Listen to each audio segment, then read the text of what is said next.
जालन्यात उपमुख्यमंत्री अजित पवार कार्यकर्त्यांवर चिडल्याचं पाहायला मिळालं। व्यासपीठावरील पाठीमागच्या लाईनमध्ये बसलेले निवडणुकीतील उमेदवार उपस्थित लोकांना दिसत नसल्यानं अजित पवारांनी व्यासपीठाच्या खाली पुढे कार्यकर्त्यांना खुर्च्या टाकायला सांगितल्या आणि व्यासपीठा पुढे खुर्च्या टाकून उमेदवारांना खुर्च्यांवर बसायला सांगितलं। आधी पोलीस या ठिकाणी खुर्च्या टाकायला परवानगी देत नव्हते, मात्र अजित पवारांनी मी तुम्हाला सांगतो असं पोलिसांना सांगत निवडणुकीतील उमेदवारांना व्यासपीठाच्या पुढे बसायला सांगितलं।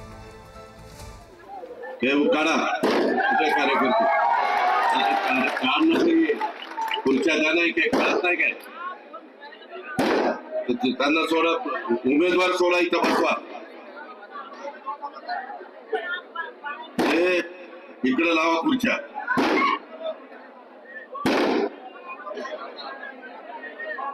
उमेदवार सगळीकडे या पुढं। तुला कळत नाही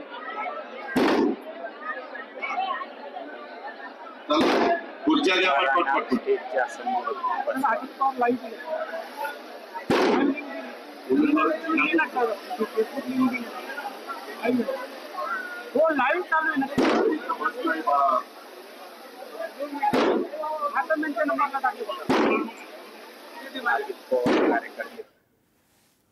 आणि या संदर्भातली अधिकची माहिती देण्यासाठी आपले प्रतिनिधी गौरव साळी फोन लाईनवरून जोडले गेलेले आहेत। गौरव, काय नेमकं घडलंय यावेळी?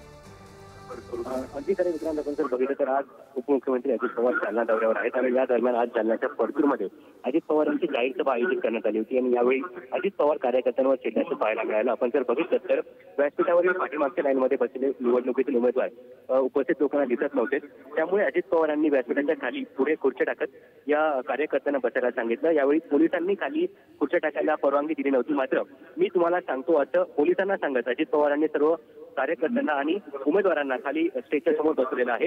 आपण जर बघितलं तर यावेळेस अजित पवार कार्यकर्त्यांवर संतापल्याचं पाहायला मिळालं आणि त्यामुळे या ठिकाणी काही वेळ अजित पवार हे कार्यकर्त्यांवर चिडल्याचं देखील पाहायला मिळालं। धन्यवाद गौरव या सगळ्या सविस्तर माहितीसाठी।